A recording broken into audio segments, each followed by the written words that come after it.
Hi, need a ride? Hop on in. I'm headed to Julia's Trucking Cafe. Come on, let's go.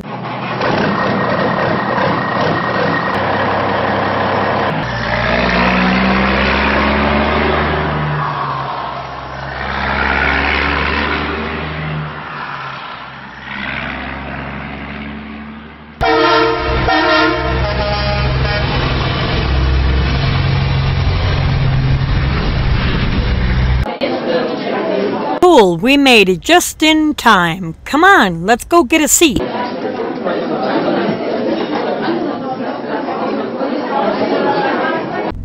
Hey everybody, welcome to Julia's Trucking Cafe. Glad you have a seat and something to drink. Now just sit back and enjoy the show. I have lots of news to get to. Wait, do you hear that? Do you hear those?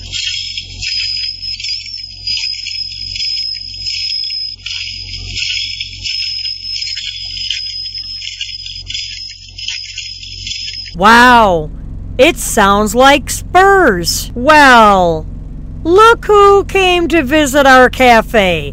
If it isn't Sheriff Jeannie. Well, hey, Sheriff Jeannie, how are you this evening? Glad you could stop by. All right, come on. Now, y'all make room. Come on up here, Miss Jeannie. Come on up. I got a seat right up here in the front row. Oh, no? Standing at the back is okay? All right, yeah, I know. Just in case you're on call. Sounds good. Thank you again for stopping in. So everybody, okay, let's pipe down. I have a lot of news to get to, so let's get right to it. A trucker feels a bump as he goes under an overpass traveling down the interstate in Houston. This happened Monday, November 13th, making this the second time in a month that spools of equipment have been loose on the city's freeways. This was reported on, reported on Monday. This happened on the 12th on Interstate 10 at Wayside in Houston, Texas. According to ABC News 13, 57-year-old truck driver Walter Penny, P-E-N-E, was hauling his load along I-10 West when he went underneath an overpass and felt a bump. Can I talk today? He then checked his mirrors and quickly realized that he had struck the top of the bridge.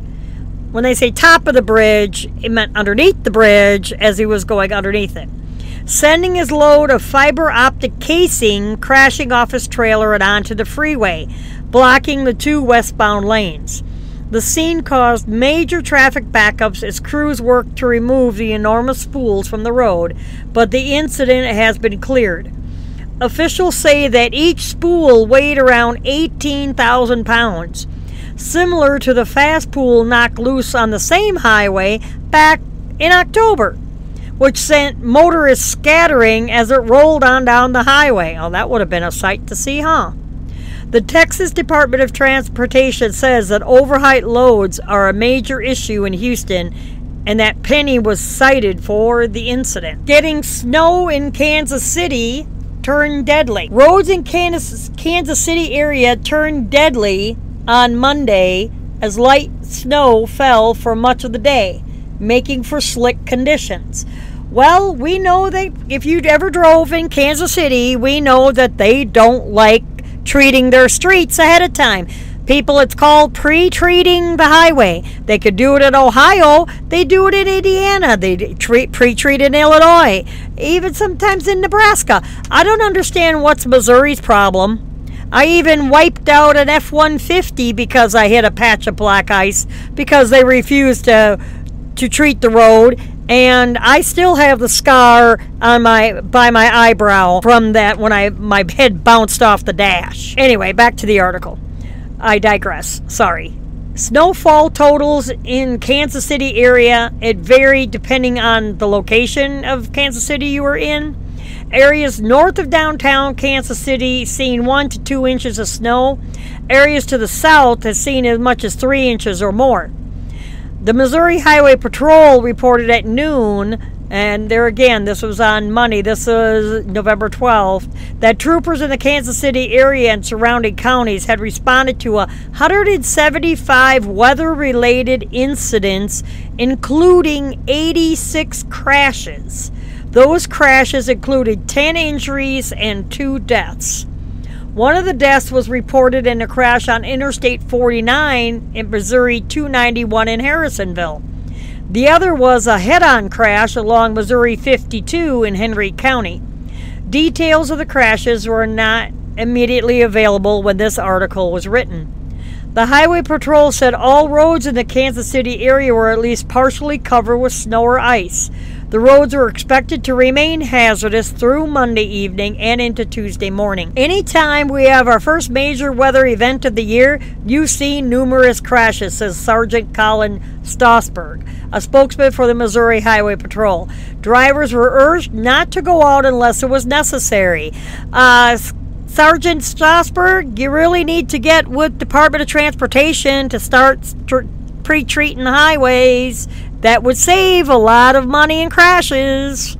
If you do not venture out, make sure you drive slow and pay attention, Stossberg also said. You should also wear your seatbelt. I can't stress enough the importance of wearing your seatbelt. Bah humbug. Drivers should follow other vehicles at a safe distance, turn on their headlights, and be patient so that everyone can arrive at their destination safely, he said. Those who experience a roadside emergency or see a crash should call star 55. Again, that's star 55 in the state of Missouri around the Kansas City area.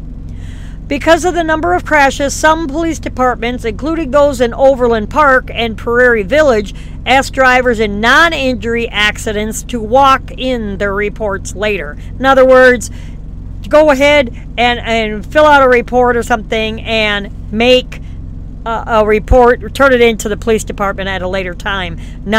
Don't worry about right then at the accident if it's a minor fender bender. The snowfall should come to an end Monday afternoon, said Spence Mell, a meteorologist at the National Weather Service in Pleasant Hill. But even after the snow stops falling, drivers should expect secondary and untreated roads to be slick. Everything that is out on the roads will continue to stay there, Mel said. Drivers should expect slick conditions through the evening rush hour. Tuesday morning will get off to a bitterly cold start with lows in the mid-teens. Slick conditions will remain a hazard through the morning commute. If you go out, take it slow, Mel said. If you see shiny surfaces, it's probably ice. Take it easy and allow extra time. The Kansas Department of Transportation said on Twitter that its crews started treating bridges and overpasses in the Kansas City area before sunrise on Monday. That's just bridges and overpasses. What about the rest of the doggone highway? The plan for Monday afternoon was to treat for ice, paying extra attention to bridges and overpasses. A little late. They expected to finish treating the roads by the evening rush hour and monitor road conditions overnight. You should have been doing that before the storm hit, not wait till after it went through. Oy. For Tuesday morning's commute, drivers should expect ice in spots. Grandview said its crews started salting snow routes about 9 a.m. Monday. Crews were going over the snow routes with de-icing materials to reinforce the salt. In Kansas City, crews treated and plowed main roads Monday morning. They were out before the rush hour to treat bridges. In other news, a trucking company owner sentenced to a year in prison for lying about a hazmat load. A Montana trucking company owner was sentenced to a year in prison in order to pay more than $1 million worth of fines following an explosion that seriously injured 3 workers and then attempted to cover it up. On Friday, November 9th, this is a little bit old, a U.S. District Judge sentenced 57-year-old Donald E. Wood, Jr., owner of Woody's Trucking, LLC, to a year and a day in prison, along with $1,289,370.40 in fines and restitution. Wood was found guilty in May of this year on multiple charges of conspiracy, wire fraud, mail fraud, obstruction of justice, and hazardous materials shipping, paper, and placarding violations. The charges stem from a 2012 incident during which Wood tried to cover up the fact that the company was hauling hazmat without placards days after an explosion at an oil recycling plant. The explosion happened on December 29th of 2012 in Baux, B-A-U-X, Montana, after a Woody's trucking driver picked up a load of natural gas condensate or drip gas in North Dakota and delivered it to a custom carbon processing Inc. facility. However, the load's bills of lading identified the driver's load as slop oil and water, which isn't hazardous.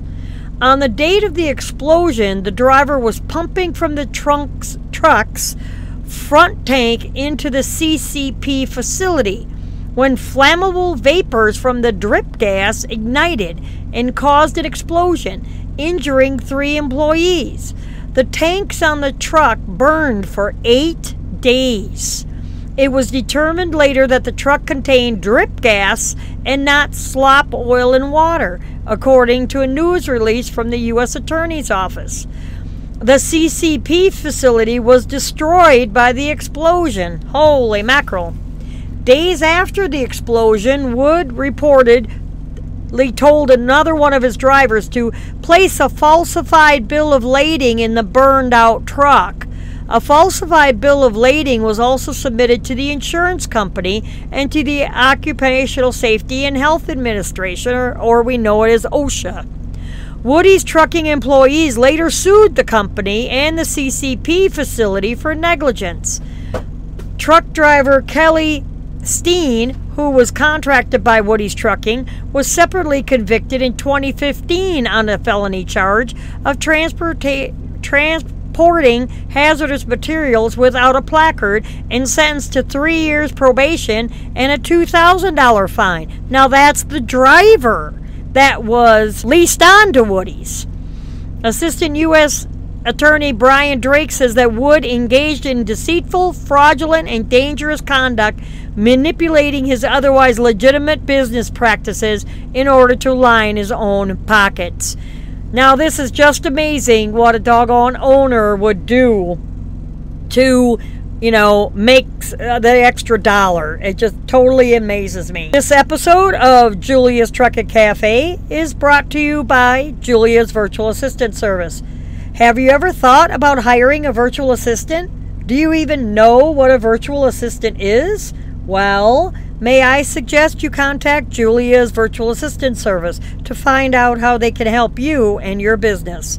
Do you have things that you hate doing? Well, hand them over to Julia's Virtual Assistant Service and concentrate on the things that you enjoy doing, from basic website design, social media marketing, to transcription. Julia's Virtual Assistant Service can help you and your business with the things that you hate doing. Any task that you have, hand it over to them.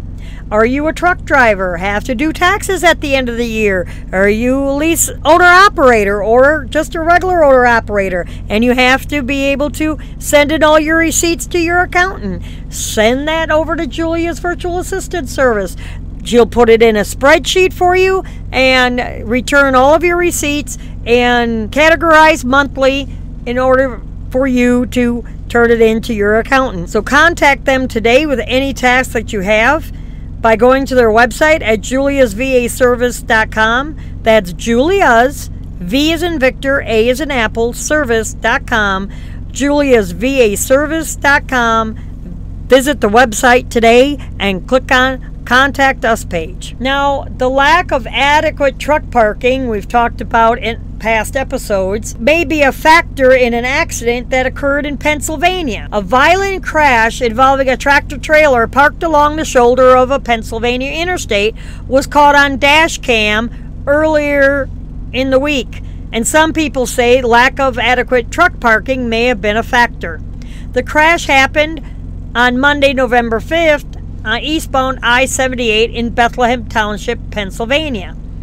In the dashcam video, Captured at the scene just before the collision, you can see that parking areas on both sides of the interstate appear to be full, and that trucks are parked along the shoulder of both sides of the roadway. As the video continues, you can see a small red car serve off. Let's try this again. As the video continues, you can see a small red car swerve off of the interstate, crashing into a semi-truck parked on the shoulder. The driver of that small red car was a 72-year-old woman who was later transported to the hospital for treatment of serious injuries. Nobody else, thank goodness, was hurt. While the car driver was clearly at fault for causing the crash, I can't talk today, she might not be in serious condition if the truck driver had better parking options that hadn't been forced onto the side of the road. And the crash at that time still remains under investigation. This video will be in the show notes at our website at juliastruckandcafe.com, and click on the cafe menu. Go to show notes and you can go ahead and see it there. Readers also respond about time to CVSA ruling on a directive of not to wake off-duty drivers to inspect their trucks. About time, several Overdrive readers said in a response to a new policy from CVSA not to wake up off-duty drivers for a random inspection. Buddy Wenners took that one further. That would be called common sense, air quotes, but we know some inspectors don't always have that, quote unquote. Readers responded in large numbers to the news of the Commercial Vehicle Safety Alliance's new operational policy intended to provide law enforcement what the Alliance of Enforcement and industry participants view as best practice toward greater state-to-state uniformity. That policy, not to wake off-duty drivers for the purposes of conducting a random inspection. Responses ranged from exasperated positivity, about time, ran the two-word response of multiple readers at Overdrive's Facebook page, to I hope they get the memo, identifications of specific problem jurisdictions. One area that seemed to go unclarified in CVSA's new policy was an issue that's been identified numerous times through the years by team operators. Officers requiring sleeping off-duty drivers in the bunk to be woken up for ID checks and other issues when there's clearly no need. Such an incident precipitated what memorably resulted in an obstruction case against a trucker, Kenny Campbell, in the state of Georgia, which was ultimately thrown out and chronicled for this story. Timothy S. Earp, commenting at the Facebook page, there needs to be something said about waking a team driver as well. If you're not going to out of service the current driver, you have no business talking to the one in the sleeper.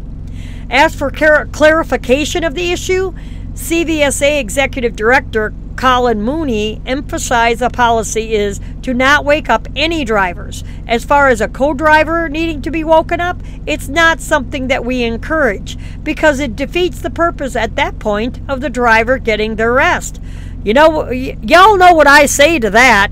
Duh! With the ELDs, inspectors should have access to that information without having to wake up the driver anyway. While CVSA's Mooney to a degree, and some readers expressed surprise over the very reality of the scenario, the new policy is intended to prevent. I've never had this happen, said Michael Bordelot. Don't know this was even an issue. There was plenty evidence to the contrary on off. Tell that to Indiana, working both sides of the new truck parking lots on I-80 East and West, wrote Scott Bauman. Some more comments of this was from Matt Callum, Southern Ohio too, he interjected. Guy Palmer noted that back in the day, I was woken up a lot of times for this same crap. Maybe they are finally fixing this. And so have I. That's like drivers parking at a weigh scale. This is not in the article, this is my commentary. Drivers parking in a weigh scale. We never parked in a weigh station back in the day because we were too concerned about getting woken up in the middle of our break to get a random inspection. Whoever decided to drive in there and do an inspection because he was ticked off or just he had nothing better to do. Brian Yonkers said Pennsylvania is really bad for this. And Daphne Lee Crawford believed the need for the policy, pointing to a reason why there shouldn't be scale houses in rest areas, singling out Idaho and Pennsylvania, too. In New York, it's always common for the State Patrol to set up portables in numerous rest areas, with some getting closer to more permanent scales, as recently reported. Shane Sprouse, y'all may need to put up signs at the TA in Hurricane, West Virginia, because that's their favorite spot. Vonnie White Magpie hoped Florida gets the memo. They are notorious for this in Lee, Florida at the Loves. And Andy Susi singled out Georgia inspectors for the practice. Ultimately, a measure of hope rang through the commentary as Roby Duprick put it simply, let's hope they honor that. New CVSA policy stresses that inspectors shouldn't interrupt off-duty drivers for a random inspection. Now, in other news, a truck driver reportedly attacked over a parking spot in Wildwood, Florida. A truck driver parked at the TA truck stop off of I-75 in Wildwood, Florida, was allegedly attacked over a parking spot while sleeping in his truck. According to a report from villagesnews.com, the trucker was asleep in his rig when 51-year-old Brian James Causey of Eaton Rapids, Michigan, started beating on his truck and ordering him to move. The report states the unnamed driver, who was allegedly taking up 2 parking spaces, told Causey he wasn't going to move. The report goes on to say Causey then used a thermos to bust the window and appeared to be reaching for a gun in his waistband. The parked driver then reportedly grabbed his own gun and fired a shot into the air to deter Causey from continuing his attack. According to the Sumter County Detention Center, Causey was arrested and charged with third-degree felony aggravated assault and assault with a deadly weapon with intent to kill. Let me redact that. Third-degree felony aggravated assault with a deadly weapon without intent to kill. Third-degree felony criminal mischief and first-degree felony burglary with assault or battery. He is held. At this time, he was being held on a $25,000 bond. An owner-operator hauls hope to disaster-stricken regions. Paul Lick, an owner-operator leased to Christensen Transportation out of Stratford, Missouri, felt a calling in 2005 after seeing the devastation along the Gulf Coast of Hurricane Katrina and wanted to use his truck to help those in need. I want to leave this show on a higher note. He turned to Christensen, the company that he's leased to and has been hauling for 3 years, which allowed him to use a company trailer and paid for his fuel to make 2 trips to the Gulf Coast to help those in the affected areas. He said, I finally reached a point where I could make a difference to a lot of people and do something that benefited not only them and not only me. During his experience helping Katrina victims, Lick learned more about aiding in disaster relief and found another partner in Convoy of Hope, a nonprofit based in Springfield, Missouri. In his first trip to the Gulf Coast for Katrina, he hauled a load of donated medical supplies to Medical Center in Mississippi. His next trip was a load of water for FEMA, but he was turned away upon arrival when FEMA told him they had too much water. Lick then returned to the first medical center he delivered to, and they directed him to a church only 2.5 miles away from the FEMA distribution center. The church had no water to hand out to neighbors, so they took half the load and sent Lick to a second church that was also in need of water. Volunteers with Convoy of Hope unload Paul Lick's trailer at a church outside of Houston, Texas, after Hurricane Harvey struck that city last year in 2017. Last year, when Hurricane Harvey hit Houston, Christensen helped Lick connect with a Convoy of Hope, and he was able to haul 2 loads of food, water, cleaning supplies, and more to a church about 60 miles west of Houston. From there, he volunteered to take a load directly to Houston to a church that was handing the supplies directly to impacted residents. His efforts continued this year along the East Coast for Hurricane Florence. He asked his company to call Convoy of Hope again and took a load of supplies to a church in Beulahville, North Carolina.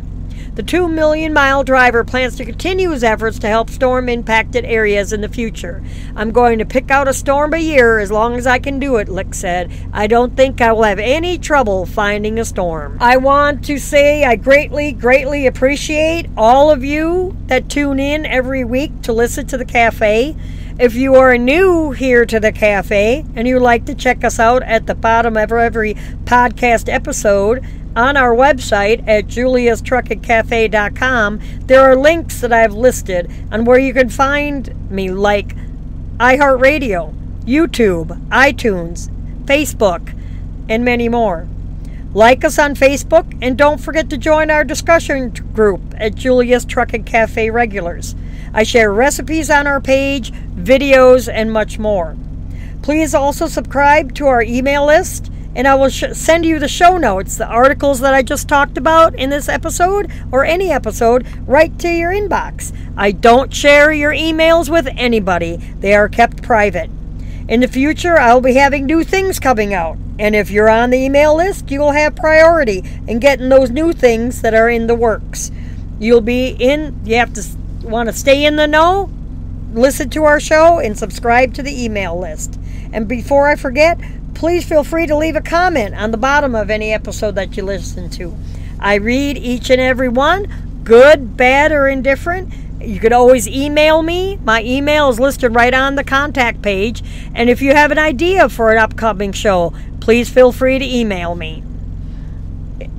It's listed right there, like I said, on the contact page on the website. So I hope everyone stays safe and have a blessed rest of the week. Tune in next week. We got a little convoy rocking through the night.